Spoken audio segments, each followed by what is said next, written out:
제발 저 좀 살려주세요. 처음 보는 가난한 소년의 외침에 백만장자 윤수진 회장의 눈빛이 흔들렸습니다. 소년의 뒤로 검은 옷을 입은 두 남자가 쫓아오고 있었어요. 내 손자를 건드리려고? 그녀의 날카로운 목소리에 두 남자는 그대로 도망쳐 버렸죠. 윤 회장은 알 수 없었어요. 왜 이 낯선 소년을 도와준 건지 스스로도 이해할 수 없었습니다. 하지만 이 아이의 눈빛, 어디서 본 것 같은 건 왜일까요? 사연 시작 전 구독과 좋아요를 눌러주시고 어디서 듣고 계신지 댓글 남겨주시면 그곳으로 행운이 가득 깃들기를 바라겠습니다. 당장 이 집에서 나가. 수진의 목소리가 대리석 바닥을 타고 울려 퍼졌습니다. 그녀의 손은 분노로 떨렸고 눈앞에 서준은 창백한 얼굴로 그 자리에 서 있었습니다. 12년 전 바로 오늘이었어요. 어머니, 저는 진심으로 사랑합니다. 미소 씨 없이는 살 수 없어요. 서준의 목소리는 간절했지만 수진의 귀에는 철없는 투정으로밖에 들리지 않았습니다. 국내 굴지의 백화점 그룹을 이끄는 여회장.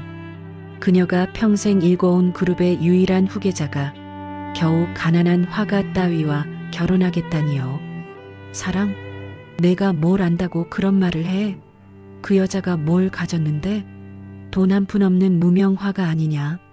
수지는 차갑게 내뱉었습니다. 서준의 눈가에 맺힌 눈물 따위는 보이지 않았습니다. 아니, 보고 싶지 않았습니다. 어머니가 원하시는 게 뭡니까? 제가 평생 불행하게 사는 겁니까? 불행? 내가 책임져야 할 이 모든 것을 버리고 도망치는 게 행복이냐? 그날의 대화는 평행선을 그었습니다. 결국 서준은 낡은 가방 하나만 들고 저택을 떠났습니다. 뒤돌아보지 않는 아들의 뒷모습을 수지는 차가운 눈빛으로 지켜봤죠. 그때만 해도 그녀는 확신했습니다. 서준이 며칠 못 가 돌아올 거라고요. 현실의 벽 앞에서 무릎 꿇고 용서를 빌 거라고요. 하지만 서준은 돌아오지 않았습니다. 그리고 12년이 흘렀습니다. 지금 수지는 검은색 세단의 뒷좌석에 조용히 앉아 있었죠. 운전기사는 눈치 빠르게 입을 다물고 있었습니다. 매년 이맘때면 회장님은 혼자만의 시간을 가지셨으니까요. 차는 본사 건물을 지나쳐 한적한 외곽으로 향했습니다. 여기서 멈추게. 수진의 목소리는 나직했지만 단호했습니다. 기사는 조용히 차를 세웠고 그녀는 천천히 차에서 내렸어요. 눈앞에 낡고 오래된 건물 하나가 서 있었습니다. 한때 그룹의 별관으로 쓰였던 곳이었죠. 지금은 아무도 찾지 않는 잊힌 공간이었습니다. 수지는 녹슨 철문을 밀었습니다. 삐걱거리는 소리가 정막을 깼죠. 먼지가 쌓인 복도를 지나 그녀는 2층 끝자락에 있는 작은 방으로 향했어요. 그곳은 서준이 어릴 적 그림을 그리곤 했던 공간이었습니다. 서준은 어릴 적부터 그림 그리기를 좋아해요. 학교에서 돌아오면 늘 스케치북을 펼쳐놓고 무언가를 그렸죠. 수지는 그런 아들을 보며 흐뭇해했었죠. 하지만 서준이 자라면서 수진의 생각은 달라졌습니다. 그림은 취미일 뿐 인생을 걸 만한 일이 아니라고요. 회사를 물려받아 경영인이 되는 게 서준의 운명이라고 믿었습니다. 문을 열자 낡은 공기가 코를 찔렀어요. 하지만 수지는 개의치 않았습니다. 그녀는 창가에 놓인 낡은 의자에 천천히 앉았습니다. 창밖으로 보이는 풍경은 12년 전 그날과 똑같았죠. 정말 미련한 어미였구나. 수지는 작은 목소리로 중얼거렸어요. 그녀의 눈가에 주름이 깊게 패였습니다. 70대가 된 지금 그녀는 회사를 이끄는 일도 사람들 앞에서 카리스마를 발휘하는 일도 예전 같지 않았습니다. 하지만 무엇보다 힘든 건 아들 없이 살아가는 나날들이었죠. 그녀는 이곳에 올 때마다 같은 생각을 했습니다. 만약 그날로 돌아갈 수 있다면 서준을 붙잡았을까요? 아니, 적어도 그렇게 차갑게 내쫓지는 않았을 겁니다. 한 번만이라도 서준의 이야기를 제대로 들어줬다면, 그 여자가 어떤 사람인지, 왜 아들이 그토록 사랑하는지 알려고 했다면요. 창밖을 바라보며 수지는 작게 한숨을 내쉬었습니다. 혹시라도 서준이 돌아온다면 그녀는 무엇을 해줄 수 있을까요? 아니, 용서를 구할 수 있을까요? 어리석은 어미를 용서해다오. 수지는 빈 방을 향해 중얼거렸습니다. 대답은 없었죠. 그녀는 긴 한숨을 내쉬고는 건물을 빠져나왔습니다. 차에 올라탄 수지는 기사에게 말했어요. 집으로 가게. 알겠습니다, 회장님. 저택으로 돌아온 수지는 2층 서재로 향했습니다. 그녀는 문득 책상 서랍을 바라봤어요. 서랍을 열자 낡은 편지 한 통이 나왔습니다. 12년 전 서준이 집을 나간 뒤 몇 달 후에 도착한 편지였죠. 수지는 한 번도 그 편지를 펼쳐보지 않았습니다. 읽을 용기가 없었으니까요. 하지만 오늘은 달랐습니다. 수지는 떨리는 손으로 봉투를 집어들었습니다. 그리고 천천히, 아주 천천히 편지를 꺼냈죠. 편지지는 누렇게 발에 있었습니다. 서준의 익숙한 필체가 눈에 들어왔습니다. 어머니, 저는 잘 지내고 있습니다. 걱정하지 마세요. 단 한 줄. 그것이 편지의 전부였습니다. 수진의 눈에서 눈물이 흘러내렸습니다. 12년 만에 처음 흘리는 눈물이었습니다. 그녀는 편지를 가슴에 꼭 안았습니다. 미안하다, 서준아. 정말 미안하다. 수진의 울음소리가 고요한 서재를 채웠습니다.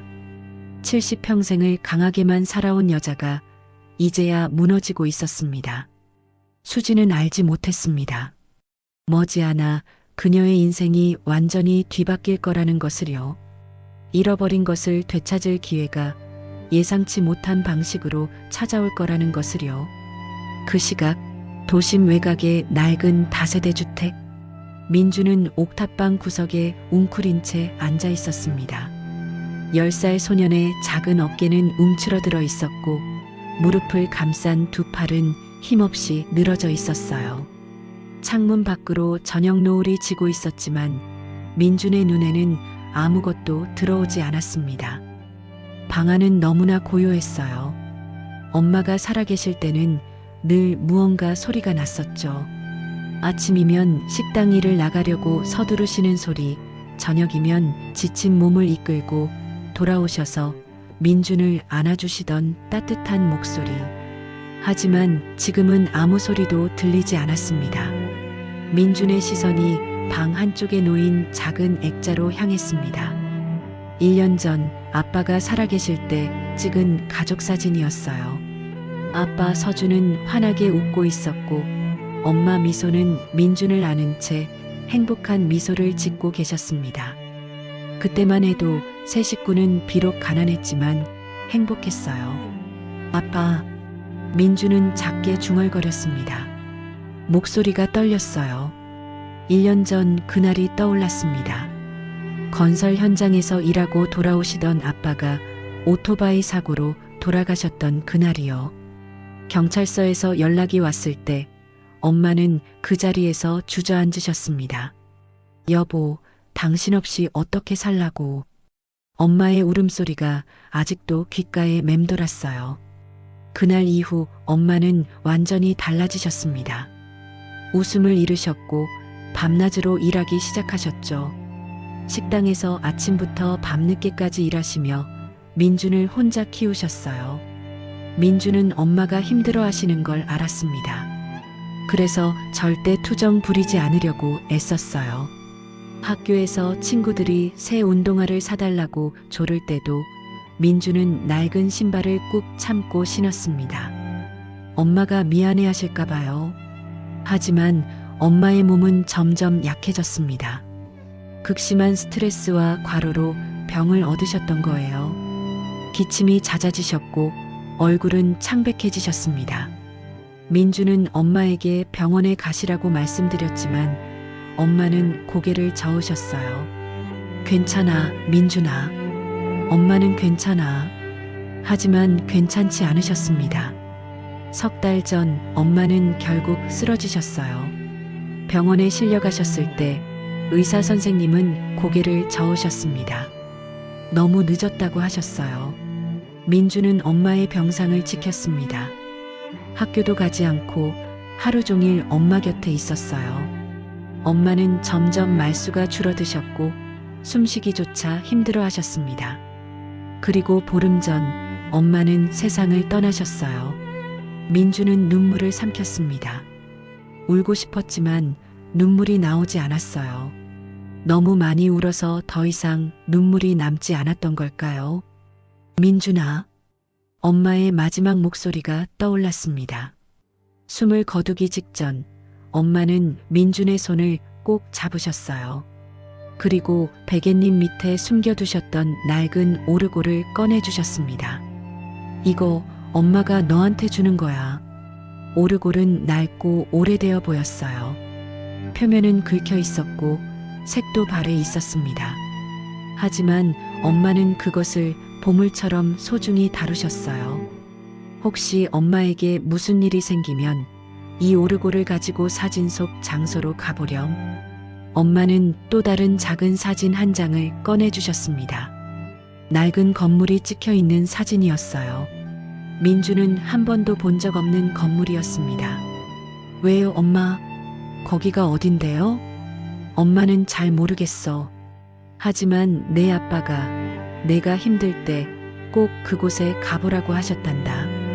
엄마의 목소리는 점점 작아졌습니다. 숨쉬기가 힘드셨던 거예요. 약속해, 민준아.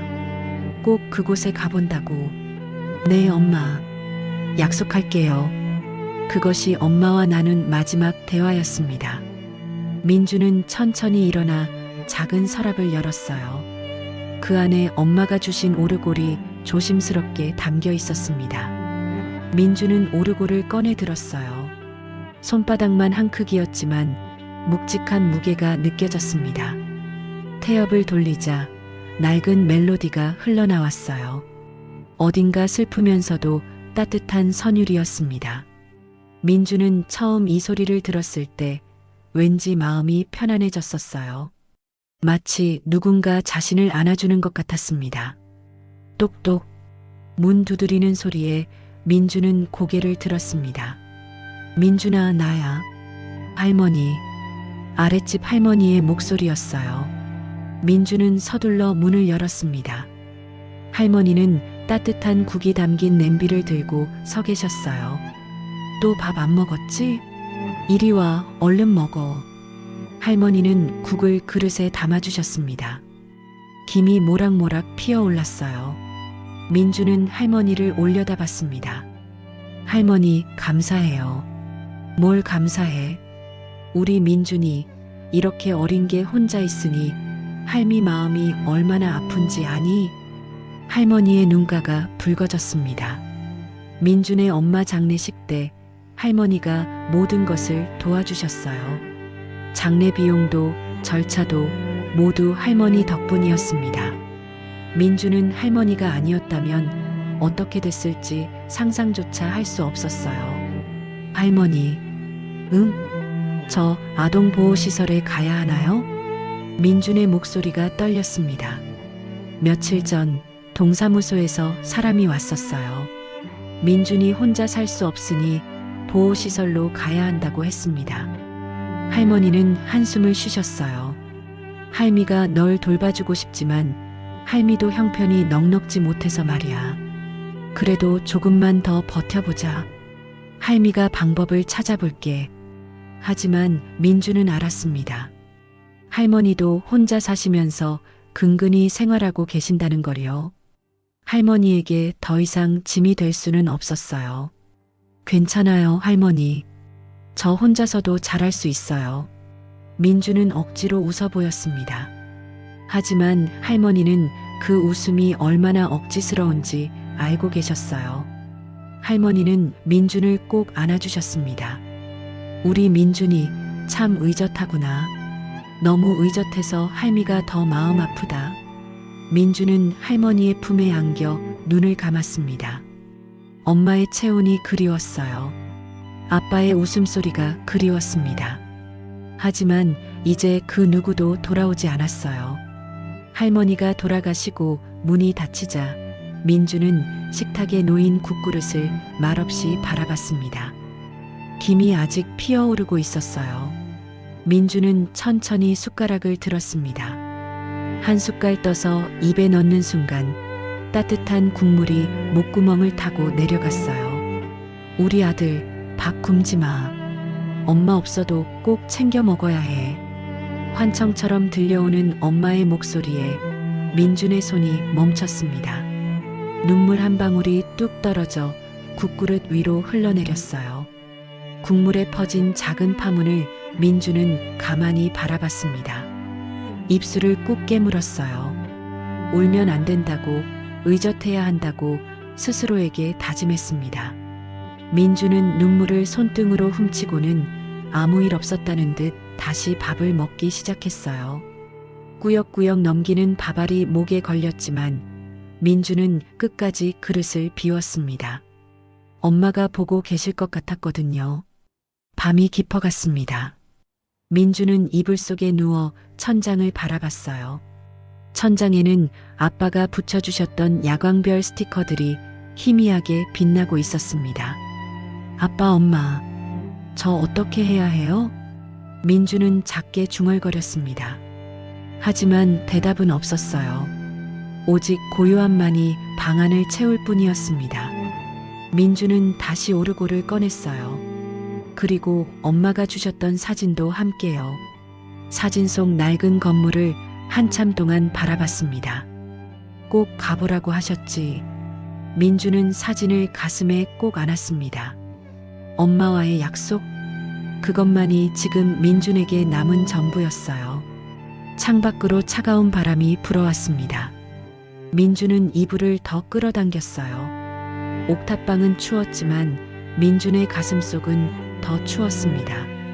10살 소녀는 그렇게 또 하루를 버텨냈습니다. 내일이 어떤 날이 될지 아직은 아무도 몰랐어요. 사흘 뒤 민준은 결심을 굳혔습니다. 더 이상 미룰 수 없었어요. 동사무소에서 다시 연락이 왔고 이번 주 안에 보호시설로 가야 한다고 했습니다. 할머니는 어쩔 수 없다는 표정으로 민준의 손을 꼭 잡아주셨어요. 가기 전에 엄마랑 약속한 곳에 가봐야겠어요.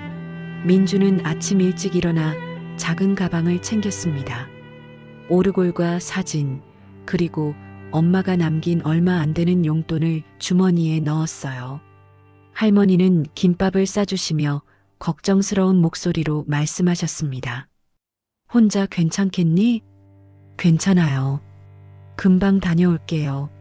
한편 그 시각 시내 한복판의 고층 빌딩 윤수진 회장의 조카인 윤상무는 사무실에서 창밖을 바라보며 휴대폰으로 통화 중이었습니다.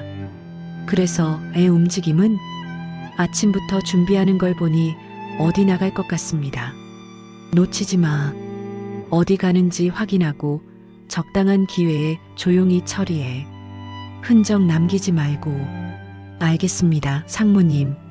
전화를 끄는 윤상무의 입가에 차가운 미소가 번졌어요. 회장님께 핏줄이 있다는 소문이 사실인지 확인할 시간이었습니다. 민주는 버스를 2번 갈아탔습니다. 사진 속 주소를 보며 길을 찾아가는 게 쉽지 않았어요. 1시간쯤 지나자 도심에서 점점 멀어지는 풍경이 보였습니다. 뒤에서 검은색 승용차가 천천히 따라오고 있었지만 민주는 전혀 눈치채지 못했어요. 여기쯤인 것 같은데. 민주는 버스에서 내려 주변을 둘러봤습니다. 낡은 건물들이 즐비한 한적한 골목이었어요. 민주는 사진을 꺼내 건물들과 비교하며 천천히 걸었습니다. 저기다. 드디어 사진 속 그 건물이 눈에 들어왔어요. 낡은 2층짜리 별관이었습니다. 녹슨 철문이 굳게 닫혀 있었고 건물 외벽은 세월의 흔적으로 가득했어요. 민주는 철문 앞에 섰습니다. 엄마는 왜 이곳에 가보라고 하셨을까요? 아빠는 왜 이 장소를 알고 계셨을까요? 바로 그때였습니다. 야, 꼬마. 뒤에서 낮은 목소리가 들려왔어요. 민준이 돌아보자 검은 옷을 입은 남자 2명이 차에서 내려 다가오고 있었습니다. 민주는 본능적으로 위험을 느꼈습니다. 남자들의 눈빛이 차갑고 날카로웠어요. 너 강민준이지? 우리랑 좀 가자. 누구세요? 민주는 뒤로 물러섰습니다. 남자들이 빠르게 다가왔어요. 가만히 있어. 다치고 싶지 않으면. 싫어요. 민주는 돌아서서 달리기 시작했습니다. 심장이 미친 듯이 뛰었어요. 뒤에서 남자들의 무거운 발소리가 쫓아왔습니다. 잡아. 민주는 골목길을 따라 필사적으로 달렸어요. 숨이 가빴지만 멈출 수 없었습니다. 뒤를 돌아보니 남자들이 점점 가까워지고 있었어요. 골목은 좁고 복잡했습니다. 민주는 있는 힘껏 달렸지만 어른들의 다리를 따라잡을 수는 없었어요. 결국 민주는 다시 별관 앞 골목으로 나왔습니다. 이제 도망 못 가. 남자 한 명이 숨을 헐떡이며 민준을 향해 손을 뻗었어요. 민주는 뒤로 물러서다가 별관 철문에 등을 부딪혔습니다. 바로 그 순간이었습니다. 철컥. 별관 철문이 안쪽에서 열렸어요. 민준의 등이 문에 기대어 있었기 때문에 문이 열리자 민준은 비틀거렸습니다. 그리고 문 안쪽에서 한 여자가 걸어 나왔어요. 회색 정장을 입은 우아한 여성이었습니다. 70대로 보였지만 그 기품과 위엄은 나이를 초월했어요. 은발을 단정하게 빗어넘긴 모습이 날카로우면서도 품이 있었습니다. 수진이었습니다. 오늘도 어김없이 별관을 찾았던 그녀는 막 건물을 나오던 참이었어요. 민주는 본능적으로 그 여자의 옷자락을 붙잡았습니다. 제발 저 좀 살려주세요. 민준의 목소리는 떨렸어요. 처음 보는 사람이었지만 지금은 누구라도 붙잡아야 했습니다. 제발 한 번만 할머니라고 해주세요. 수지는 깜짝 놀라 민준을 내려다봤습니다. 겁에 질린 아이가 자신의 옷을 꼭 붙잡고 있었어요. 그리고 앞에는 2명의 수상한 남자들이 서 있었습니다. 상황이 한눈에 들어왔어요. 수진의 눈빛이 차갑게 변했습니다. 그녀는 남자들을 쏘아봤어요. 당신들 뭐 하는 거야? 수진의 목소리는 낮았지만 위압감이 넘쳤습니다. 남자들은 순간 주춤했어요. 이 여자의 분위기가 심상치 않았습니다. 저희는 그냥 어린애를 쫓아다니는 게 그냥이야? 수진이 한 걸음 앞으로 나섰습니다. 민주는 여전히 그녀의 옷자락을 꼭 잡고 있었어요. 남자들은 당황한 표정으로 서로를 쳐다봤습니다. 이 여자가 누군지는 몰랐지만 함부로 대할 상대가 아니라는 걸 본능적으로 느꼈어요. 할머니, 저 사람들이 저를 잡아가려고 해요. 민준이 떨리는 목소리로 말했습니다. 수지는 민준을 힐끗 내려다봤다가 다시 남자들을 노려봤어요. 내 손자를 건드리려고? 수진의 말에 남자들의 얼굴이 굳어졌습니다. 손자라고요. 지금 손자라고 하셨습니까? 그래, 내 손자야. 문제라도 있어?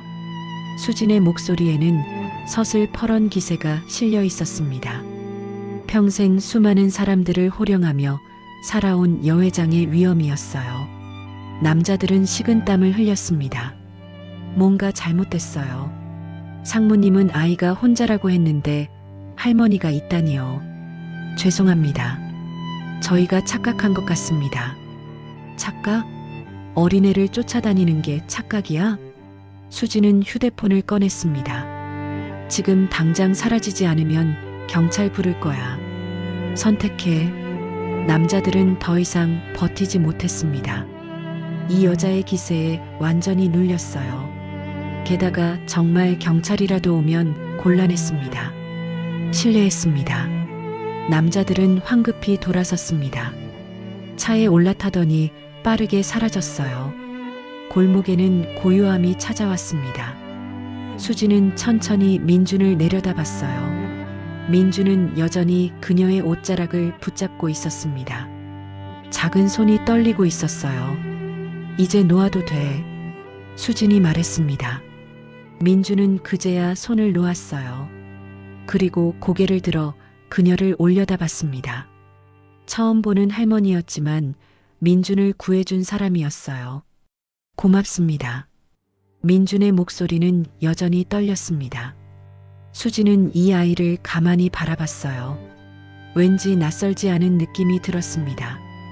어디선가 본 듯한 눈빛이었어요. 괜찮니? 네. 수지는 주변을 둘러봤습니다.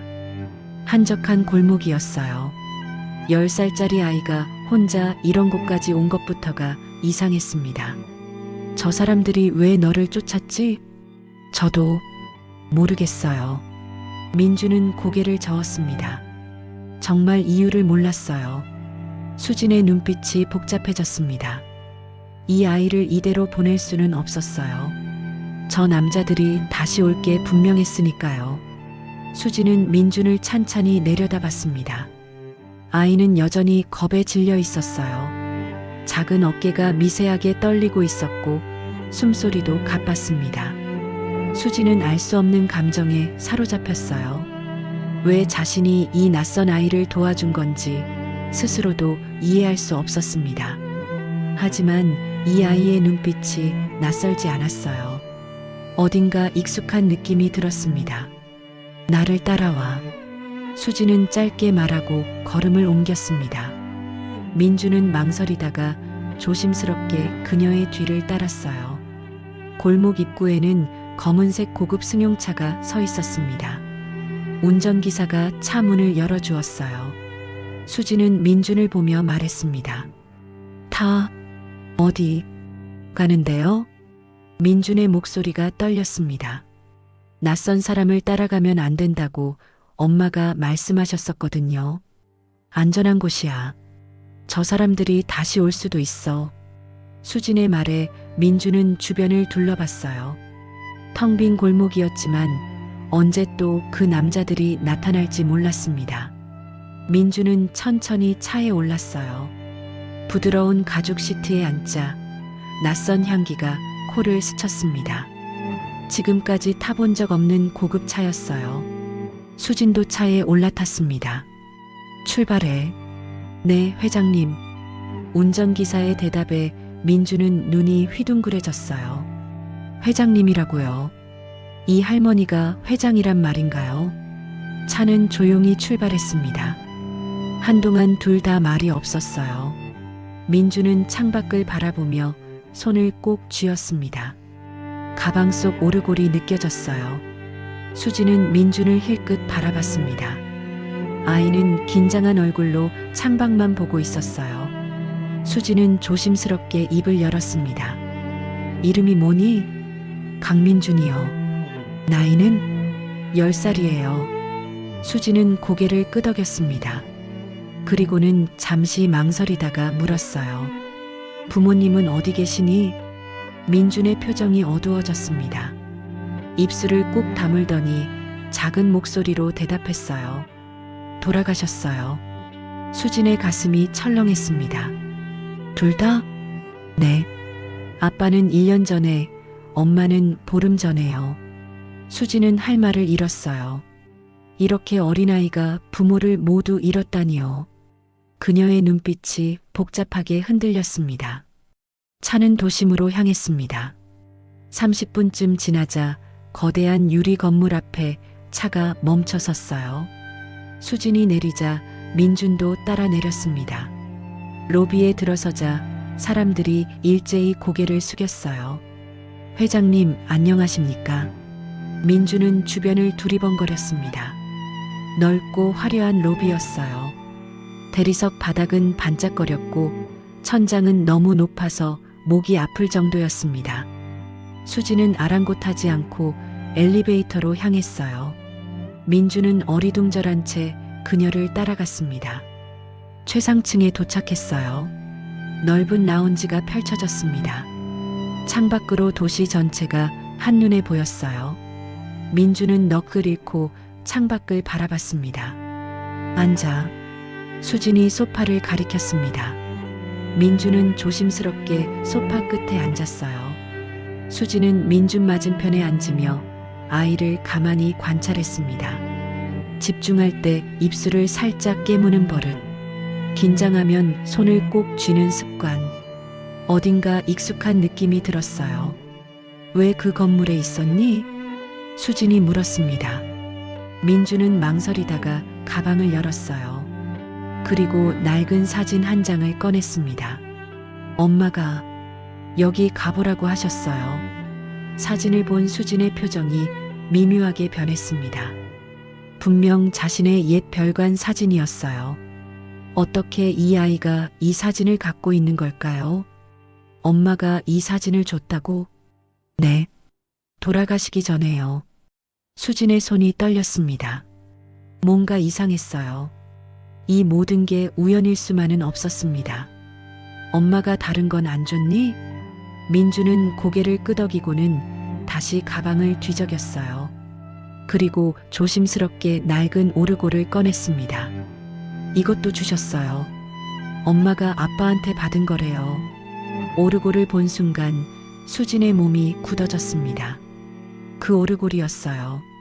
세상에 단 하나뿐인 자신이 아들에게 선물했던 바로 그 오르골이었습니다. 수진의 손이 심하게 떨렸어요. 입술이 바짝 말랐습니다. 그걸 좀 보여줄 수 있니? 민주는 오르골을 수진에게 건넸습니다. 수진은 떨리는 손으로 오르골을 받았어요. 무게감이 느껴졌습니다. 표면에 긁힌 자국, 바른 색깔, 모든 게 기억 속 그대로였어요. 수진은 천천히 태엽을 돌렸습니다. 딸랑딸랑 낡은 멜로디가 흘러나왔어요. 수진의 눈에서 눈물이 흘러내렸습니다. 이 멜로디였어요. 아들이 7살 때 생일 선물로 주문 제작했던 바로 그 멜로디였습니다. 세상에 단 하나뿐인 곡이었어요. 할머니, 왜 우세요? 민준이 걱정스러운 목소리로 물었습니다. 수진은 황급히 눈물을 닦았어요. 아니, 괜찮아. 하지만 괜찮지 않았습니다. 수진의 가슴은 미친 듯이 뛰고 있었어요. 설마, 그럴 리가 없어. 수진은 애써 침착함을 유지하려 했습니다. 하지만 마음은 이미 요동치고 있었어요. 입술을 열려다가도 다시 닫았습니다. 무엇을 물어야 할지, 아니 물어도 되는 건지조차 알 수 없었어요. 오르골을 꼭 쥔 손이 떨렸습니다. 이 아이가 가진 사진, 이 오르골, 모든 게 우연일 수는 없었어요. 하지만 인정하기엔 너무 두려웠습니다. 수지는 떨리는 손으로 오르골을 민준에게 돌려주었습니다. 민준아, 네, 지금 어디서 지내고 있니? 옥탑방이요. 엄마랑 살던 곳이에요. 혼자? 아니요. 아랫집 할머니가 도와주세요. 그런데 곧 보호시설로 가야 해요. 수지는 더 이상 아무것도 묻지 못했습니다. 목구멍까지 올라온 질문들을 꾹 삼켰어요. 지금은 아니었습니다. 확실히 알기 전까지는 함부로 희망을 품어서는 안 됐어요. 당분간 할머니 집에서 지내는 게 어떻겠니? 민주는 눈이 커졌어요. 정말요? 하지만 왜요? 저 사람들이 다시 올 수도 있어. 그리고 수지는 잠시 말을 멈췄습니다. 그리고는 조심스럽게 말을 이었어요. 할머니가 혼자 사는데 좀 외로워서. 민주는 망설였습니다. 하지만 수진의 눈빛은 진심이었어요. 감사합니다. 수지는 작게 고개를 끄덕였습니다. 그리고는 창밖을 바라봤어요. 마음속에서는 수많은 생각이 소용돌이쳤지만 겉으로는 침착함을 유지했습니다. 아직은 아니야. 확실히 알기 전까지는. 하지만 수진의 떨리는 손은 이미 답을 알고 있는 것 같았습니다. 같은 시각 시내 한복판의 고층 빌딩. 윤 상무의 사무실에 급한 전화벨이 울렸습니다. 윤 상무는 서류를 보다가 휴대폰을 집어들었어요. 어떻게 됐나? 전화 너머로 들려오는 목소리는 조심스러웠습니다. 죄송합니다, 상무님. 아이를 놓쳤습니다. 윤 상무의 표정이 일그러졌어요. 손에 쥔 펜이 꺾일 듯 휘어졌습니다. 뭐라고? 고작 10살짜리 애 하나 처리 못했다고? 그게 알고 봤더니 윤 회장님이 나타나셔서. 윤 상무는 책상을 쾅 내리쳤습니다. 책상 위에 서류들이 흩날렸어요. 회장님이라고? 그게 무슨 소리야? 별관 앞에서 우연히 마주쳤습니다. 아이가 회장님한테 매달려서 어쩔 수가 없었습니다. 윤 상무는 이를 악물었습니다. 최악의 시나리오였어요. 회장과 아이가 만났다니요. 지금 둘이 어디 있어? 회장님 차를 타고 어디론가 갔습니다. 추측하건대 본사로 간 것 같습니다. 윤 상무는 전화를 끊고 창밖을 노려봤습니다. 멀리 본사 건물이 보였어요. 저 안 어딘가에 회장과 그 아이가 있을 겁니다. 이미 늦었나? 윤 상무의 머릿속이 복잡해졌습니다. 만약 회장이 아이의 정체를 눈치챈다면 모든 게 끝장이었어요. 자신이 그토록 공들여 쌓아 올린 계획이 한순간에 무너질 수 있었습니다. 윤 상무는 책상 서랍을 열고 낡은 사진 한 장을 꺼냈어요. 10여 년 전 젊은 시절의 회장 아들이 찍힌 사진이었습니다.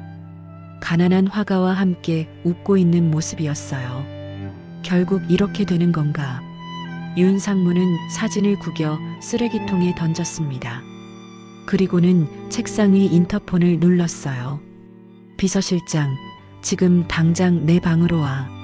잠시 후 문이 열리고 비서실장이 들어왔습니다. 부르셨습니까, 상무님?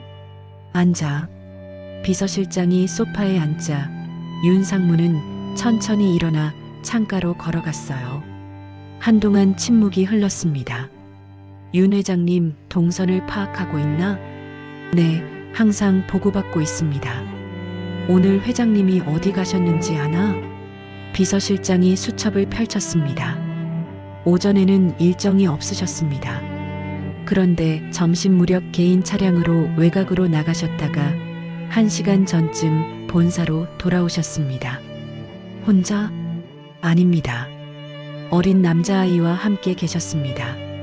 윤 상무의 턱이 굳어졌어요. 그 아이 지금 어디 있어? 최상층 라운지에 계십니다. 회장님과 함께요. 윤 상무는 쓴웃음을 지었습니다.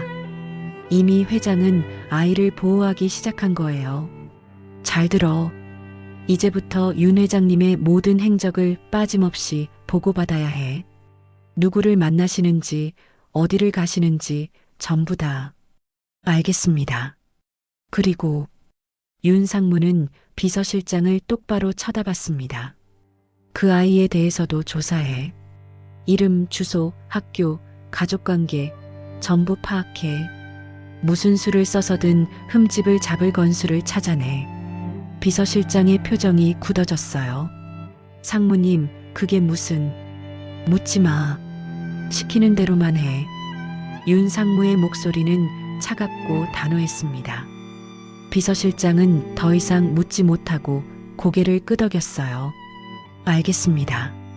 비서실장이 나간 후 윤 상무는 다시 창밖을 바라봤습니다.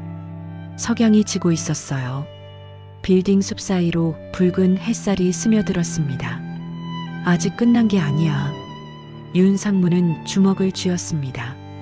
회장이 아이를 발견했다고 해서 모든 게 끝난 건 아니었어요.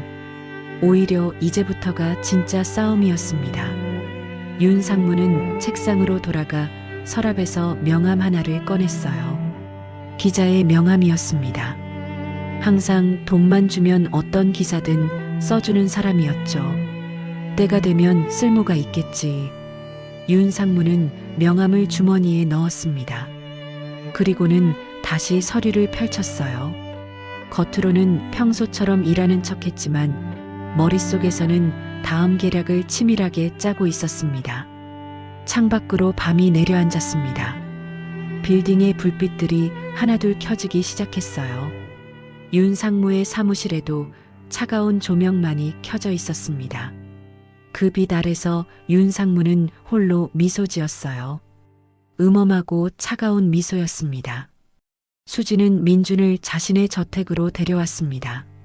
넓은 거실에 들어선 민준은 눈이 휘둥그레졌어요. 천장은 높고 샹들리에는 반짝거렸습니다. 옥탑방과는 비교할 수 없는 공간이었어요. 여기가 할머니 집이에요? 그래. 불편한 건 언제든 말해. 수지는 민준을 2층 객실로 안내했습니다.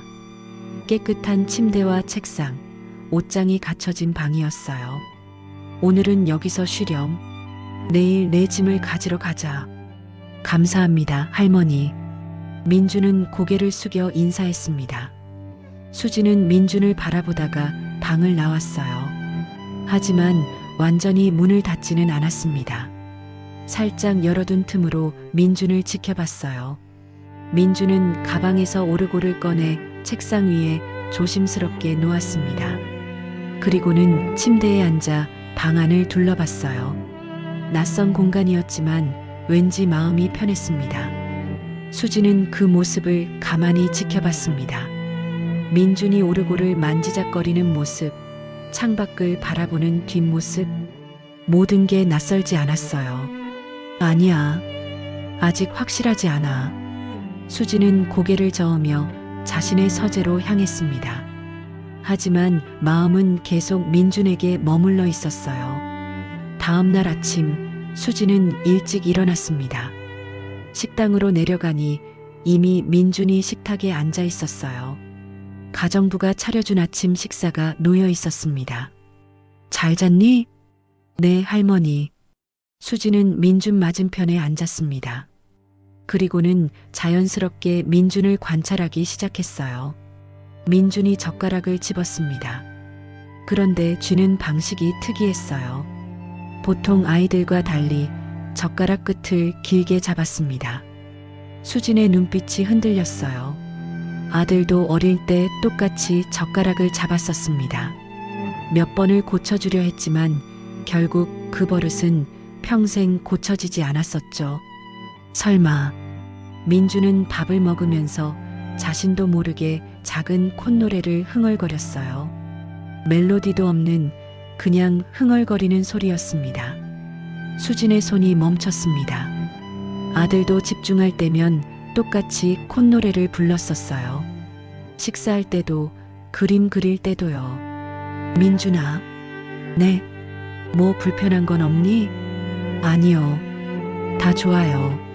민준은 웃으며 대답했습니다. 하지만 가정부가 가져온 생선을 보자 표정이 조금 굳어졌어요. 민준은 생선을 피해 다른 반찬만 먹었습니다. 생선은 안 먹니? 아, 저 생선을 잘 못 먹어요. 수진의 가슴이 철렁했습니다. 아들도 어릴 때 생선을 싫어했었어요. 비린내를 못 참아 했죠. 젓가락쥐는 법, 콧노래 부르는 버릇, 생선을 싫어하는 것까지 하나하나가 아들과 똑같았습니다. 흔들리는 마음을 붙잡고 회사에 다녀온 후 저택으로 돌아왔을 때였습니다. 민주는 거실 소파에 앉아 책을 읽고 있었어요. 수지는 서재 문을 살짝 열고 민준을 지켜봤습니다. 민준은 책을 읽다가 어려운 부분이 나오자 미간을 찌푸렸어요. 그리고는 고집스럽게 입을 꾹 다물었습니다. 포기하지 않겠다는 표정이었어요. 수진의 눈에서 눈물이 흘러내렸습니다.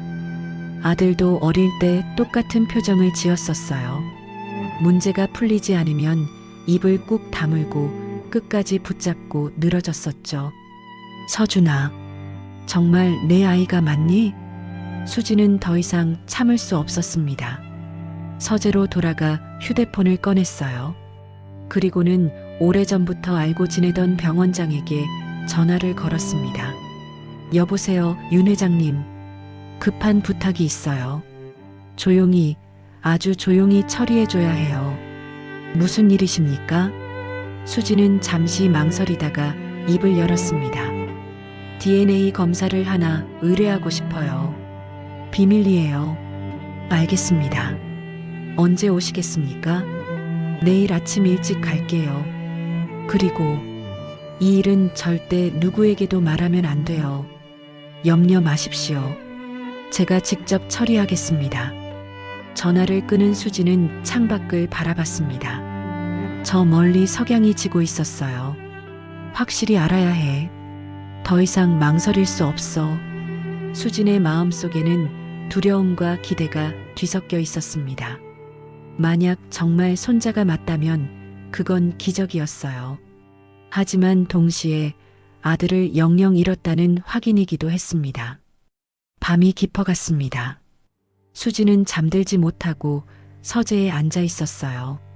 책상 서랍에서 아들의 어린 시절 사진을 꺼냈습니다. 사진 속 아들은 환하게 웃고 있었어요. 젓가락을 길게 쥐고 밥을 먹는 모습, 그림을 그리며 콧노래를 부르는 모습, 모든 게 선명했습니다. 그리고 지금 2층 객실에서 자고 있을 민준의 모습이 겹쳐졌어요. 수지는 사진을 가슴에 꼭 안았습니다. 긴 밤이 계속되고 있었어요. 사흘이 지났습니다. 수지는 병원에 DNA 검사 샘플을 맡긴 후 결과를 기다리고 있었어요. 병원장은 일주일 정도 걸린다고 했습니다. 하지만 수지는 단 하루도 견딜 수 없었어요. 민준의 모든 행동이 아들과 닮아 있었습니다. 밥 먹을 때, 책 읽을 때, 잠들 때까지 모든 순간이 아들의 어린 시절을 떠올리게 했어요. 나흘째 되는 날 아침, 수지는 더 이상 참을 수 없었습니다. 민준아, 오늘은 할머니 혼자 볼 일이 있어서 외출할게. 네, 할머니. 조심히 다녀오세요. 민준을 학교에 보낸 후 수지는 운전기사에게 지시했습니다. 민준이가 살던 옥탑방으로 가. 네, 회장님. 차는 도심을 벗어나 낡은 다세대 주택 앞에 멈춰 섰어요. 수지는 차에서 내려 건물을 올려다봤습니다. 페인트가 벗겨진 외벽, 녹슨 계단. 가슴이 먹먹해졌어요. 정말 여기서 살았을까? 수지는 계단을 천천히 올라갔습니다. 옥탑방 문 앞에 섰어요.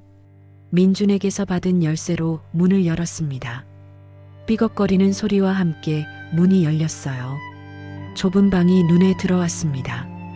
낡은 가구 몇 개와 작은 창문 하나. 그게 전부였어요. 수지는 천천히 안으로 들어가 주변을 둘러봤습니다. 방 한쪽에 작은 책상이 있었어요. 그 위에 낡은 스케치북 한 권이 놓여 있었습니다. 수지는 떨리는 손으로 스케치북을 집어들었어요. 첫 장을 넘기는 순간 숨이 멎었습니다. 거기에는 자신의 모습이 그려져 있었어요. 젊은 시절의 자신이었습니다. 연필로 섬세하게 그린 초상화였어요. 다음 장에도 그 다음 장에도 자신의 모습이 그려져 있었습니다. 웃는 모습, 생각에 잠긴 모습, 창밖을 바라보는 모습, 기억 속에 남아있던 어머니의 모습을 하나하나 그려낸 것이었어요. 수진의 눈에서 눈물이 주르륵 흘러내렸습니다. 서준아, 정말 내가 맞구나. 이제야 확신이 들었어요. 민주는 자신의 손자가 맞았습니다. 아들 서준이 이곳에서 살았던 거예요. 그리고 어머니를 그리워하며 이렇게 그림을 그렸던 겁니다. 수지는 스케치북을 가슴에 꼭 안았습니다. 그리고는 한참을 울었어요.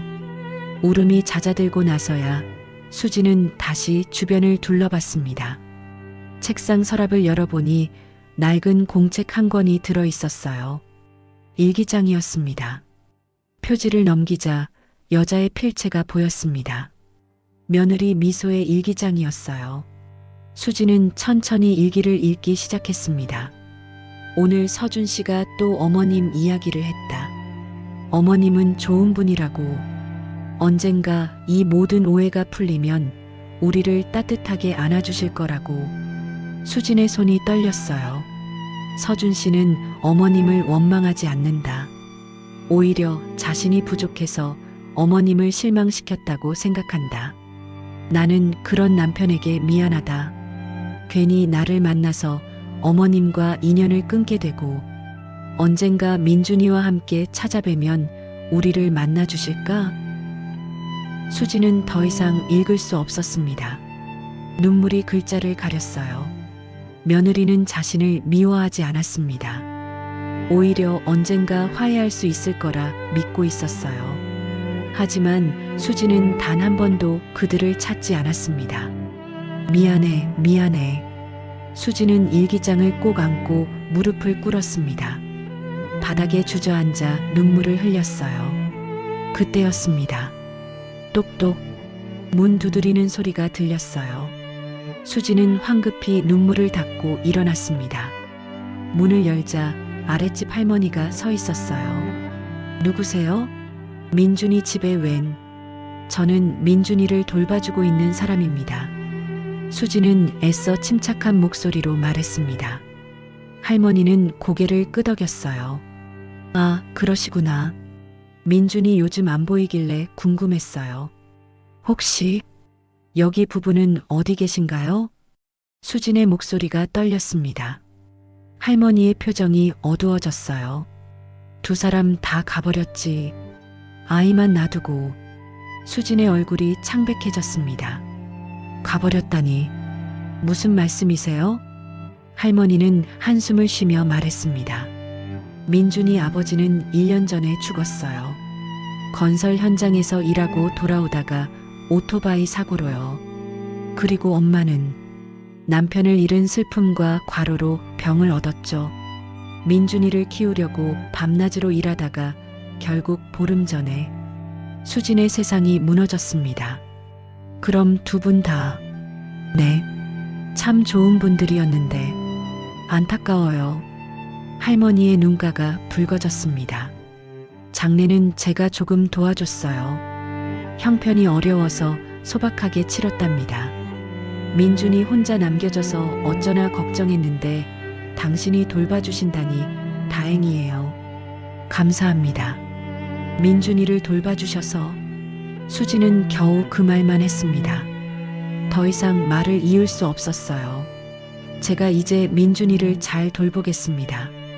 할머니께서는 앞으로 편히 지내시도록 제가 도와드리겠습니다. 아니, 그게 무슨, 꼭 그래야겠어요. 부탁드립니다. 수지는 깊이 고개 숙여 인사했습니다. 할머니는 딱한 표정으로 수진을 바라보다가 천천히 계단을 내려갔어요. 문이 닫히고 수진은 혼자 남았습니다. 그제야 수진은 완전히 무너졌어요. 바닥에 주저앉아 목 놓아 울었습니다. 서준아, 미안해. 정말 미안해. 아들은 돌아오지 않습니다. 며느리도 돌아오지 않습니다. 수진은 그들이 살아있을 때 단 한 번도 찾지 않았어요. 용서를 구하지도 화해하지도 못한 채 영영 보낼 수밖에 없었던 겁니다. 왜 그랬을까? 왜 고집을 부렸을까? 후회가 밀려왔습니다. 12년이라는 시간이 너무 길었어요. 그 시간 동안 아들은 가난 속에서 살았고 결국 세상을 떠났습니다. 수지는 스케치북과 일기장을 꼭 안았습니다. 이제 남은 건 손자 민준뿐이었어요. 할미가 지킬게, 서준아. 내 아들만큼은 꼭 지킬게. 수지는 눈물을 닦으며 다짐했습니다. 하늘이 준 마지막 기회였어요. 이번만큼은 절대 놓치지 않을 겁니다. 한참을 울고 나서야 수지는 겨우 일어났습니다. 비틀거리며 계단을 내려가 차에 올라탔어요. 운전기사는 눈치껏 아무 말도 하지 않았습니다. 차는 조용히 출발했어요. 뒷좌석에 앉은 수지는 창밖을 바라봤습니다. 눈물이 계속 흘러내렸지만 더 이상 닦지 않았어요. 아들에게, 며느리에게, 그리고 홀로 남겨진 민준에게. 수진의 마음은 무너지고 있었지만 동시에 다짐하고 있었습니다. 이제라도 바로잡을 거예요. 아들이 못다 이룬 행복을 민준에게만큼은 꼭 선물할 거예요. 차는 저택을 향해 달렸습니다. 수진의 긴 여정은 이제 막 시작되고 있었어요. 옥탑방에서 돌아온 그날 밤 수진은 잠들지 못했습니다. 서재에 앉아 아들의 스케치북을 펼쳐놓고 한참을 바라봤어요. 며느리의 일기장도 곁에 두었습니다. 이제 모든 것이 명확해졌어요. 민주는 자신의 손자였습니다.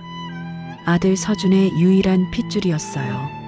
더 이상 망설이지 않을 거야. 수진은 결심했습니다. 아들에게 속지 않은 마음으로 민준만큼은 끝까지 지켜낼 거예요. 다음 날 아침 수진의 태도는 완전히 달라져 있었습니다. 김 비서, 네 회장님, 민준이 학교 등록건 모두 내 이름으로 처리해.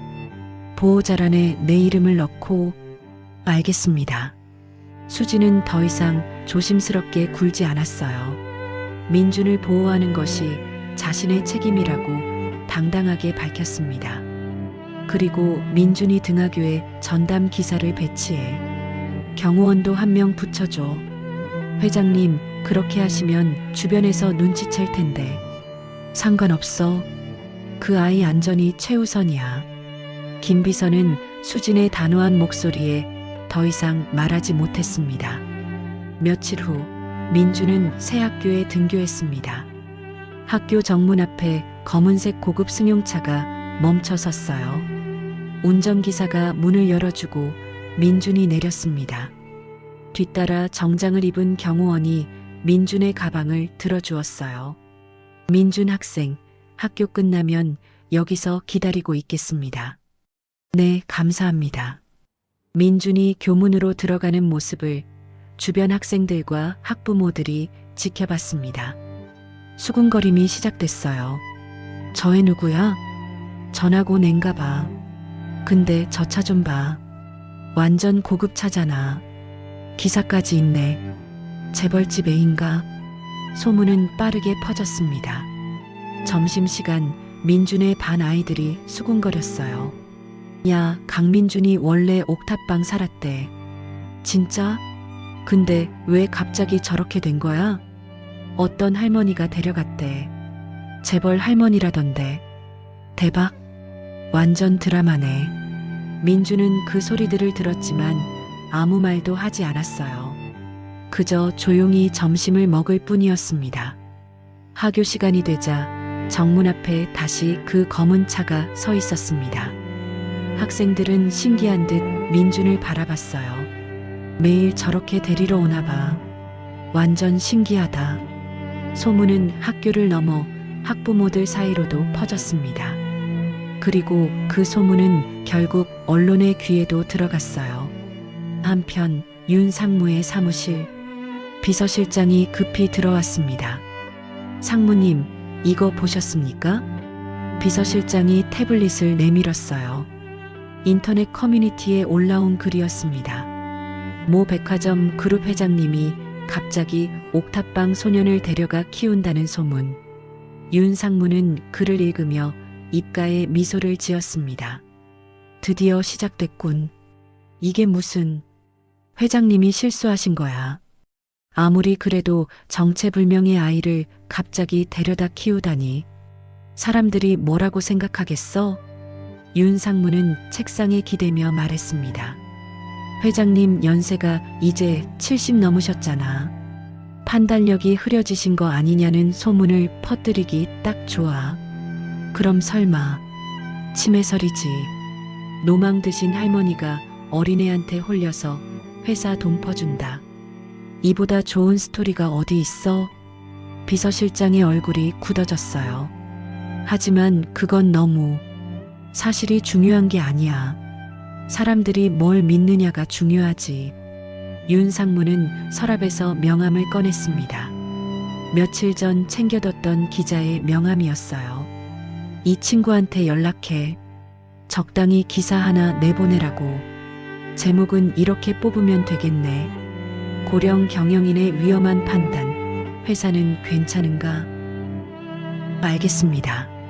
비서실장이 나간 후 윤 상무는 창밖을 바라봤습니다. 회장님, 실수하셨어요. 그 아이를 숨겨뒀어야 했는데. 윤 상무의 계략이 서서히 움직이기 시작했습니다. 그날 저녁, 수진의 저택. 민주는 저녁 식사를 하며 수진에게 말했습니다. 할머니, 학교에서 애들이 저한테 자꾸 물어봐요. 뭘 물어보는데?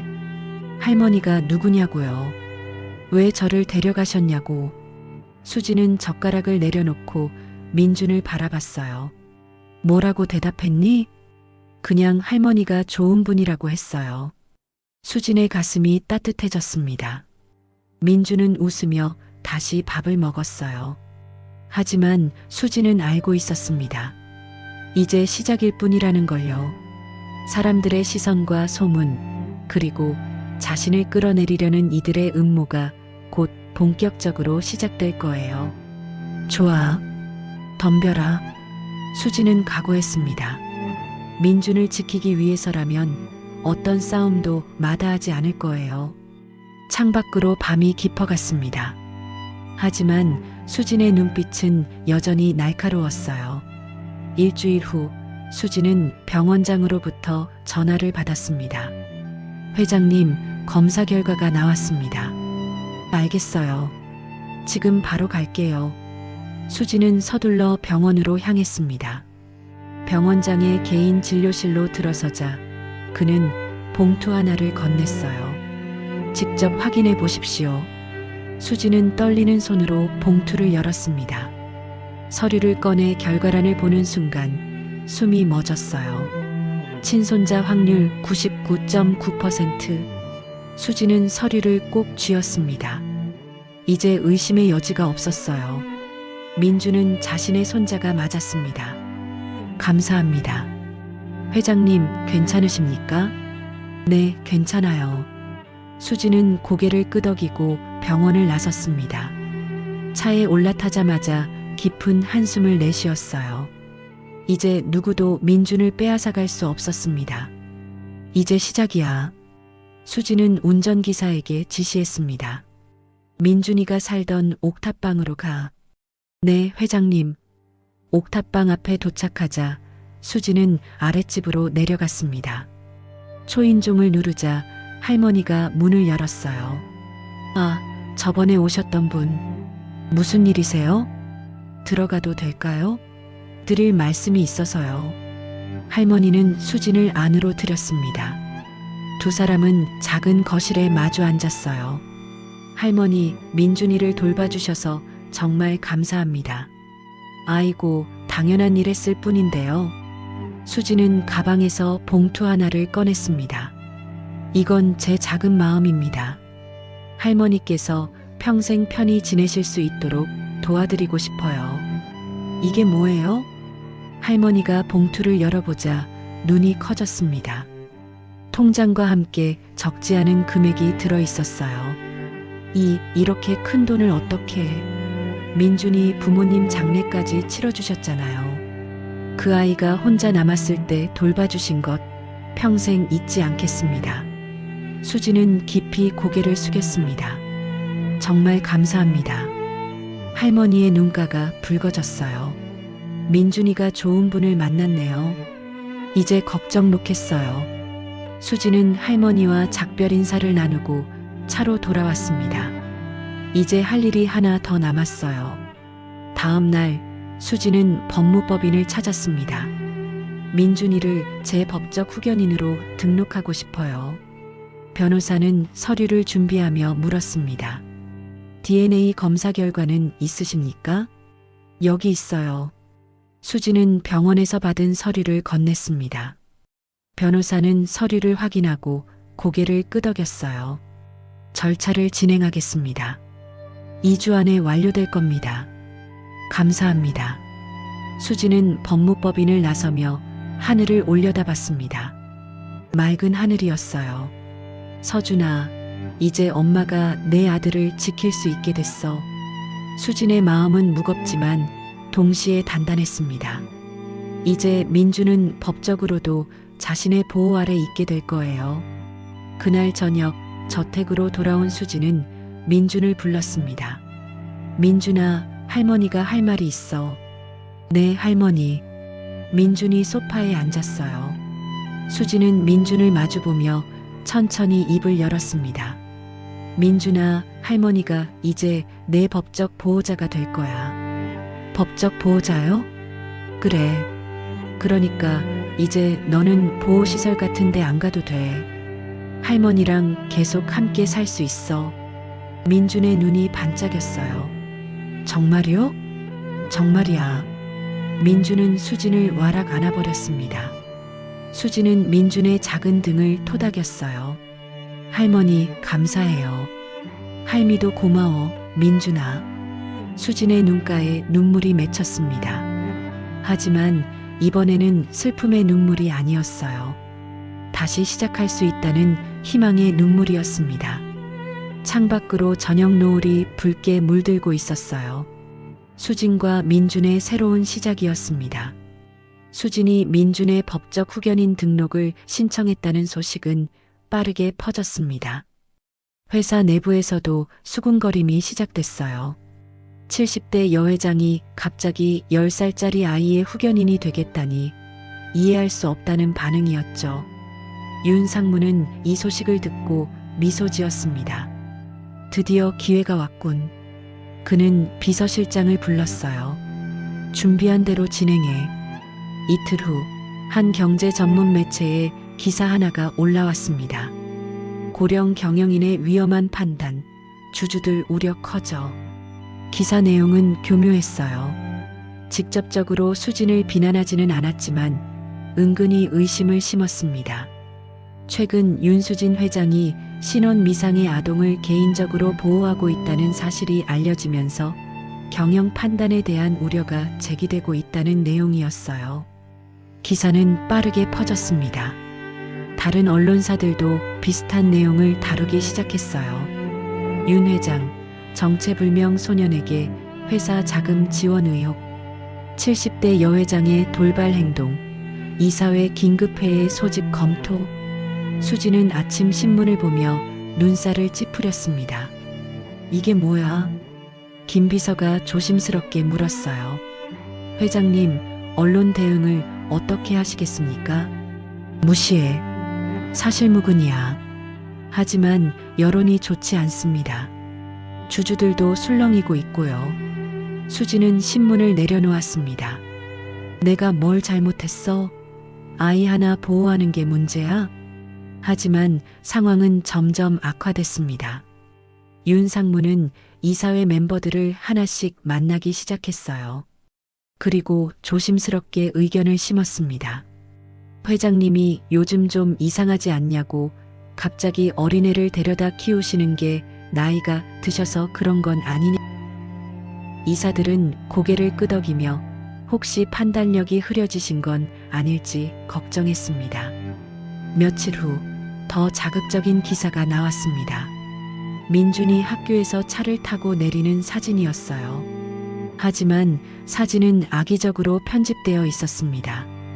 민준이 고급차에서 내리는 장면만 크게 부각시키고 마치 사치스러운 생활을 하는 것처럼 보이게 만들었어요. 기사 제목은 충격적이었습니다.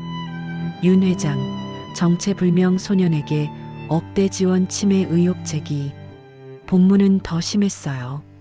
윤수진 회장이 최근 고급 승용차와 전담 기사, 경호원까지 배치해 한 소년을 돌보고 있다는 내용이었습니다. 소년의 신원은 확인되지 않았으며 회장과의 관계도 불분명하다고 했어요. 일각에서는 고령의 회장이 판단력을 잃고 회사 자금을 유용하고 있는 것 아니냐는 의혹이 제기되고 있다고 적혀 있었습니다. 수지는 태블릿으로 기사를 읽으며 손을 떨었어요. 분노가 치밀어 올랐습니다. 김 비서가 급히 들어왔습니다. 회장님, 큰일입니다. 주가가 폭락하고 있습니다. 수지는 컴퓨터 화면을 켰어요. 회사 주가 그래프가 급격히 하락하고 있었습니다. 하루 만에 10% 가까이 떨어졌어요. 김 비서는 주주들이 패닉 상태라고 전화가 빗발치고 있다고 보고했습니다. 수지는 입술을 꾹 깨물었습니다. 누가 이런 짓을 한 건지 알고 있었어요. 윤상무였습니다. 그가 아니면 이렇게 조직적으로 움직일 수 없었어요. 그날 오후 긴급 이사회가 소집됐습니다. 수진이 회의실에 들어서자 이사들의 시선이 차갑게 느껴졌어요. 수진은 상석에 앉았습니다. 윤상무는 반대편에 앉아 있었어요. 그의 입가에 미세한 미소가 번졌습니다. 한 이사가 입을 열었어요. 회장님, 최근 언론에 나온 기사들에 대해 해명이 필요할 것 같습니다. 무슨 해명을 말하는 건가? 민준이라는 소년에 대한 건입니다. 회사 자금을 사적으로 사용하신 건 아닙니까? 수진의 눈빛이 날카로워졌어요. 회사 돈은 단 한 푼도 쓰지 않았어. 모두 내 사적인 돈이야. 하지만 회장님 개인 계좌와 회사 자금이 혼용될 우려가. 증거 있어? 이사는 말을 잃었습니다. 윤상무가 끼어들었어요. 회장님, 저희가 걱정하는 건 그게 아닙니다. 회장님의 건강과 판단력에 대한 우려입니다. 내 판단력이 문제라고? 회장님 연세가 이제 70이 넘으셨지 않습니까? 갑작스러운 결정들이 혹시 건강상의 문제는 아닌지. 수지는 책상을 탁 쳤습니다. 내가 언제 잘못된 결정을 내렸어? 회사 실적 봐. 작년에도 최고 매출 기록했잖아. 그건 그렇지만 내가 누굴 돌보든 그건 내 개인적인 일이야. 회사 경영과는 무관해. 윤상무가 다시 입을 열었어요. 회장님, 저희는 회장님을 존경합니다. 하지만 주주들과 시장의 신뢰가 흔들리고 있습니다. 오늘 주가가 얼마나 떨어졌는지 아십니까? 수지는 대답하지 않았습니다. 윤상무는 계속 말을 이었어요. 이대로 가다간 회사 이미지에 큰 타격이라고. 회장님께서 잠시 경영 일선에서 물러나시는 게 어떻겠냐고 제안했습니다. 안 돼. 수진의 목소리는 단호했어요. 나는 물러서지 않아. 이 회사는 내가 평생 일궈온 거야. 하지만 회장님, 회의 끝이야. 수진은 자리에서 일어났습니다. 이사들은 당황한 표정으로 서로를 쳐다봤어요.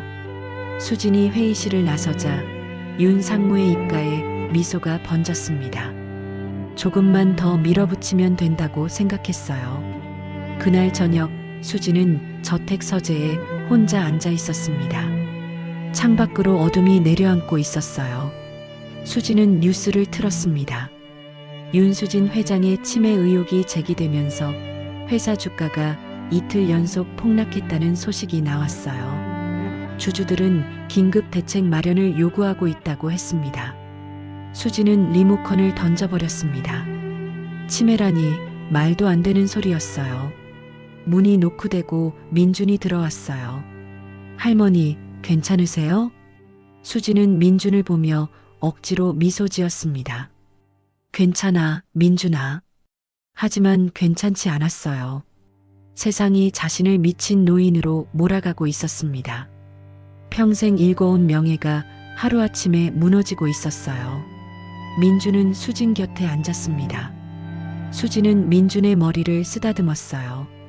할머니는 괜찮아. 절대 괜찮아. 하지만 수진의 눈가에는 눈물이 맺혀 있었습니다. 민준은 그런 할머니를 가만히 안아주었어요. 밤이 깊어갔습니다.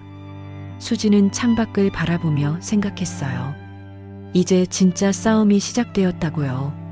윤상무는 자신을 끌어내리려 하고 있었습니다. 하지만 수진은 포기하지 않을 거예요. 민준을 지키기 위해서라면 어떤 싸움도 마다하지 않을 겁니다. 일주일이 지났지만 상황은 나아지지 않았습니다. 오히려 언론의 공격은 더욱 거세졌어요. 매일같이 새로운 기사가 쏟아졌고 인터넷에는 악플이 넘쳐났습니다. 회사 주가는 계속 떨어졌고 이사회는 수진에게 사퇴 압박을 가했어요. 민준도 학교에서 힘든 시간을 보내고 있었습니다. 아이들은 민준을 피했어요. 선생님들도 민준을 대할 때 조심스러워했습니다. 점심시간이면 혼자 구석에 앉아 밥을 먹었어요. 저 애 때문에 할머니가 치매 걸렸대.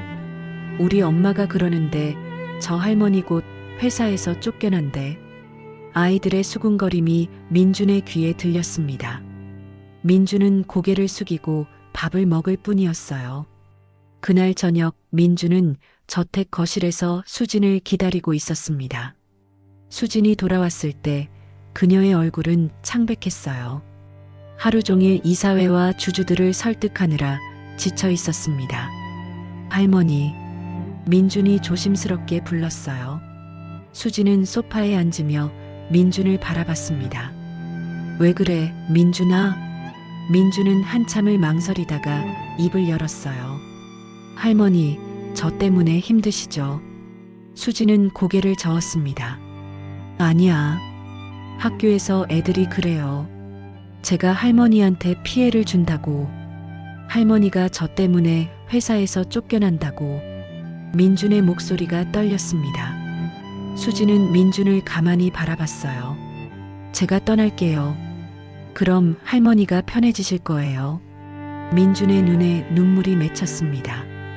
수진은 민준을 와락 안아주었어요. 안 돼. 절대 안 돼. 수진의 목소리는 단호했습니다. 할머니, 하지만 민준아, 잘 들어. 내가 와서 할미는 다시 살고 싶은 이유가 생겼어. 내가 없었으면 할미는 그냥 일만 하다가 죽었을 거야. 수진은 민준을 더욱 꼭 안았어요. 이제 할미가 널 지킬 거야. 아무도 너를 데려가지 못해. 민준은 수진의 품에 안겨 울음을 터뜨렸습니다. 수진도 눈물을 흘렸어요. 두 사람은 한참을 그렇게 안고 있었습니다. 그날 밤 수진은 서재에서 김비서를 불렀습니다. 김비서, 네, 회장님. 윤 상무를 조사해. 김비서의 표정이 굳어졌어요. 회장님, 그게 무슨... 이 모든 게 그 사람 짓이야. 증거를 찾아야 해. 수진의 눈빛은 날카로웠습니다.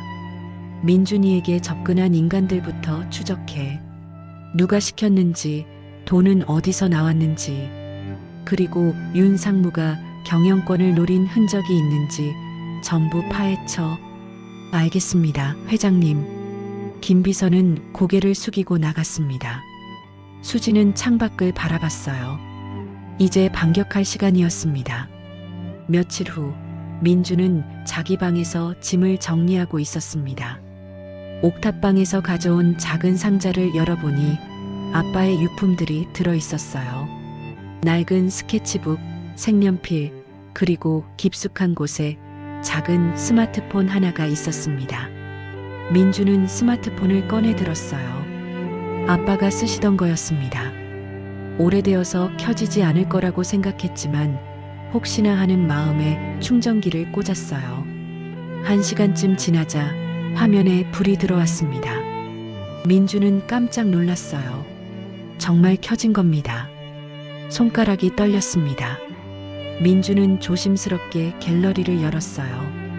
그 안에는 수많은 사진과 영상이 저장되어 있었습니다. 민준은 첫 번째 영상을 재생했어요. 화면에 아빠의 얼굴이 나타났습니다. 민준아, 오늘은 내 생일이지? 아빠가 케이크 만들어줄게. 영상 속 아빠는 환하게 웃고 있었어요. 어린 민준이 옆에서 신나게 뛰어다니고 있었습니다. 민준은 눈물을 흘리며 영상을 봤어요. 다음 영상, 그 다음 영상을 계속 재생했습니다. 공원에서 함께 놀던 날, 비 오는 날 우산을 쓰고 걷던 날, 엄마와 함께 밥을 먹던 날. 모든 영상이 소중했어요. 한 영상에서 아빠가 낡은 앨범을 펼쳐 보이고 있었습니다. 민준아, 이 사진 봐. 이분이 민준이 할머니야. 어린 민준이 물었어요. 할머니? 이름이 뭐야? 아빠는 따뜻하게 웃으며 대답했습니다. 할머니 성함은 윤수자, 진자. 윤수진. 아주 멋진 분이지. 아빠는 우리 민준이가 할머니 이름은 꼭 기억했으면 좋겠어. 민준은 영상을 멈추고 화면을 응시했어요. 아빠는 할머니를 잊지 않았던 겁니다. 그리고 자신에게도 할머니를 알려주고 싶었던 거예요. 민준은 스마트폰을 꼭 안았습니다. 그리고 밤새도록 영상을 돌려봤어요. 아빠의 목소리, 엄마의 웃음소리, 그 모든 게 그리웠습니다. 이틀 후 윤상무는 긴급 이사회를 소집했습니다. 공식적인 이유는 회사의 위기 대응이었지만 실제 목적은 달랐어요. 수진을 경영 일선에서 물러나게 만드는 것이었습니다. 회의실에 이사들이 하나둘 모여들었어요. 분위기는 무거웠습니다. 모두가 오늘 무슨 일이 벌어질지 알고 있었어요. 수진이 마지막으로 회의실에 들어섰습니다. 그녀는 상석에 앉으며 이사들을 둘러봤어요. 차가운 시선들이었습니다. 윤 상무가 입을 열었습니다.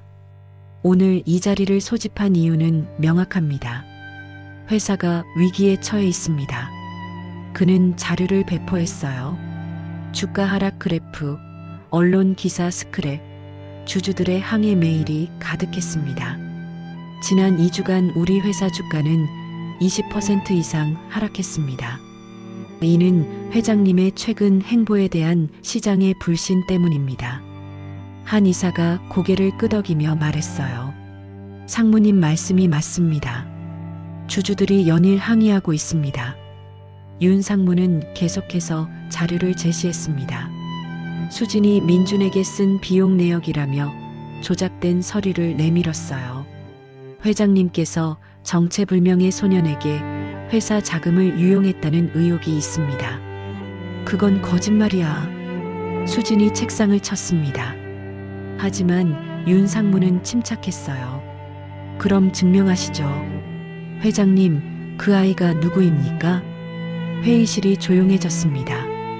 모든 이사의 시선이 수진에게 쏠렸어요. 수진은 깊은 숨을 들이쉬었습니다.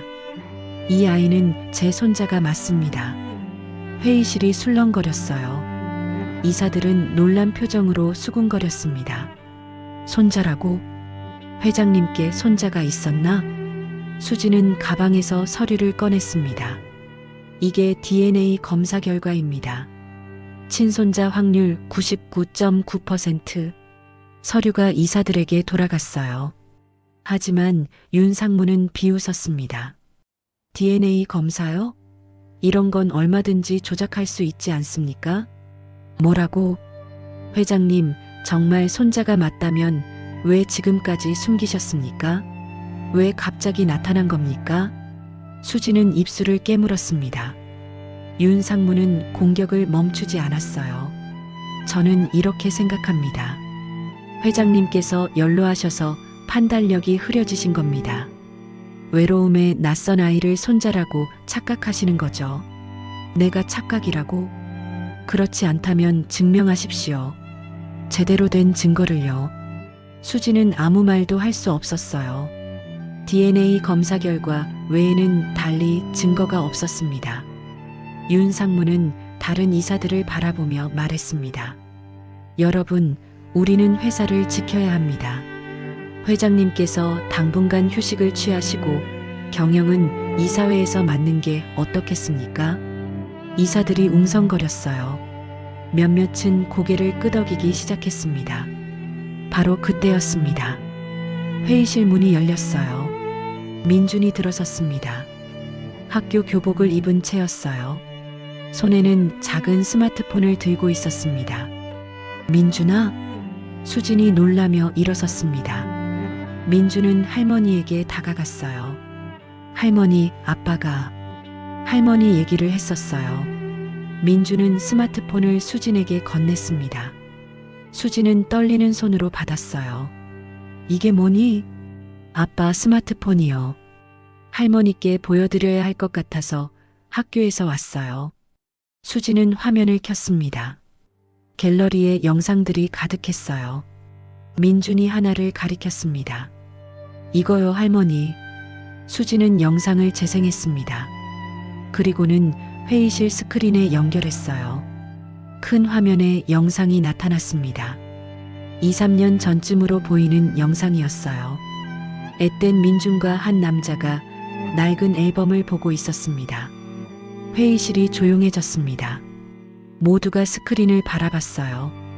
영상 속 남자가 사진 하나를 가리켰습니다. 민준아, 이 사진 봐. 이분이 민준이 할머니야. 어린 민준이 물었어요. 할머니? 이름이 뭐야? 남자는 따뜻하게 웃으며 대답했습니다. 할머니 성함은 윤수자, 진자. 윤수진. 아주 멋진 분이지. 아빠는 우리 민준이가 할머니 이름은 꼭 기억했으면 좋겠어. 영상이 끝났습니다.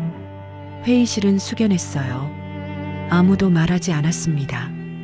아들이 손자에게 다정하게 어머니를 알려주는 너무나 평범하고 일상적인 모습.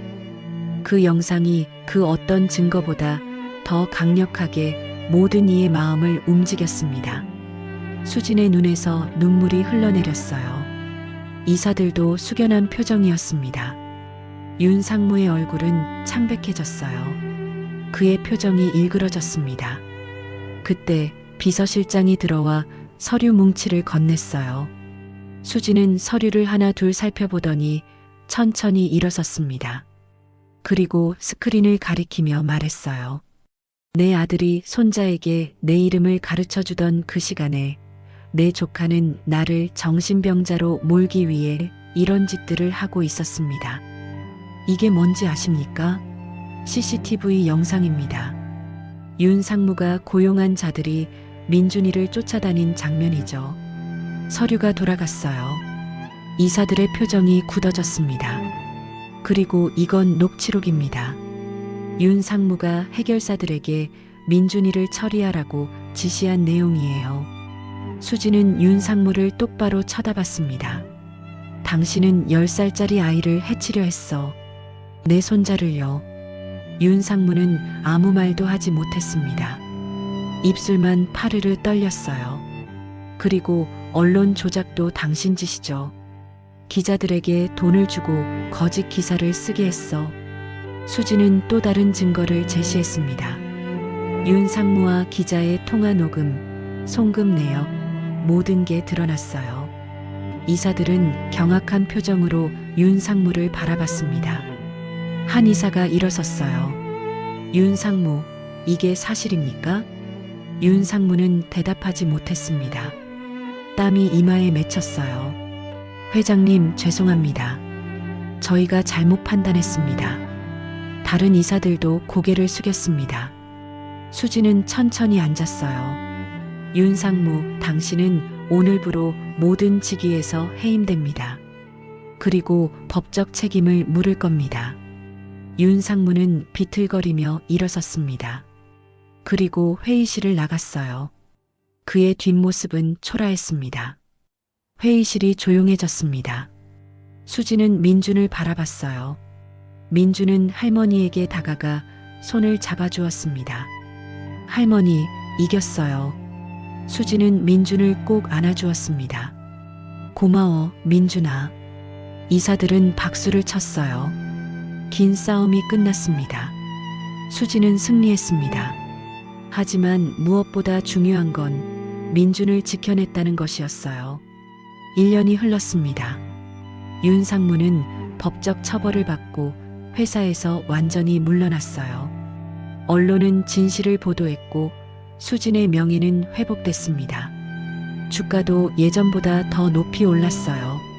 하지만 수진에게 가장 중요한 변화는 따로 있었습니다. 그녀는 경영 일선에서 물러나기로 결심했어요. 후임 회장에게 회사를 맡기고 이사회 명예회장으로만 남기로 했습니다. 김 비서가 걱정스럽게 물었지만 수진은 미소 지으며 대답했어요. 이제 내가 해야 할 일이 따로 있어. 창밖을 바라보니 저택 정원에서 민준이 뛰어놀고 있었습니다. 그 모습을 보는 것만으로도 마음이 따뜻해졌어요. 며칠 후 수진과 민준은 짐을 쌌습니다. 저택을 떠나 새로운 곳으로 이사하기로 했어요. 민준이 어디로 가냐고 묻자 수지는 아빠가 살고 싶어 했던 곳이라고 작은 정원이 있는 집이라고 대답했습니다. 새 집은 도심에서 조금 떨어진 한적한 동네에 있었어요. 2층짜리 작은 주택이었지만 따뜻한 느낌이 들었습니다. 무엇보다 뒤편에 아담한 정원이 있었어요. 꽃나무와 채소를 심을 수 있는 공간이었습니다. 민주는 신나서 정원을 뛰어다녔어요. 수지는 그 모습을 보며 미소 지었습니다. 속으로 아들에게 말했어요. 서준아, 내가 꿈꾸던 집이야. 이사를 마친 첫 주말이었어요. 민준아, 오늘 갈 곳이 있어. 어디예요? 아빠 엄마 만나러. 민준의 표정이 밝아졌습니다. 두 사람은 차를 타고 공동묘지로 향했어요. 소박한 무덤 앞에 섰습니다. 강서준, 이미소. 두 사람의 이름이 나란히 새겨져 있었어요. 수지는 무릎을 꿇고 앉았습니다. 민준도 옆에 앉았어요. 서준아, 미소야. 엄마 왔다. 수진의 목소리가 떨렸습니다. 눈물이 흘러내렸어요. 너무 늦었지. 정말 늦었어. 살아있을 때 찾으러 갔어야 했는데. 고집부린 나를 용서해다오. 민주는 할머니의 손을 꼭 잡아주었습니다. 수지는 계속 말했어요. 그래도 너희 덕분에 다시 살 이유를 찾았다고, 민준이를 잘 키우겠다고, 너희가 준 선물을 소중히 지키겠다고요. 민준도 무덤 앞에 절을 했어요. 아빠, 엄마 저 잘 지내고 있어요. 할머니가 많이 사랑해주세요. 두 사람은 한참을 그곳에 앉아 있었습니다. 바람이 불어와 나뭇잎을 흔들었어요. 마치 아들과 며느리가 대답하는 것 같았습니다. 묘지를 떠나기 전 수지는 다시 한번 무덤을 바라봤어요. 서준아, 할머니는 이제 깨달았어. 내가 진짜 물려주고 싶었던 게 뭔지. 수지는 민준의 손을 잡았습니다. 돈도 회사도 아닌 사랑이었어. 따뜻한 가족의 사랑이 진정한 유산이라는 걸 이제야 알았어. 두 사람은 꼭 껴안고 서로를 위로했습니다. 집으로 돌아온 수진과 민주는 정원에서 함께 꽃을 심었어요. 둘이서 정원을 가꾸니 시간이 금방 갔습니다. 해가 지고 노을이 정원을 물들였어요. 할머니, 저 행복해요. 민준이 활짝 웃었어요. 수지는 민준을 꼭 안아주었습니다. 할머니도 행복하단다. 민준아. 그날 밤 수지는 서재에서 낡은 스케치북을 펼쳤어요. 아들이 그린 자신의 초상화들이었습니다. 수지는 그림에 대고 중얼거렸습니다. 서준아, 민준이가 너랑 꼭 닮았어. 착하고 씩씩하고 따뜻해. 너에게 못해준 것 민준이한테 꼭 줄게. 약속한다. 수지는 스케치북을 가슴에 안았습니다.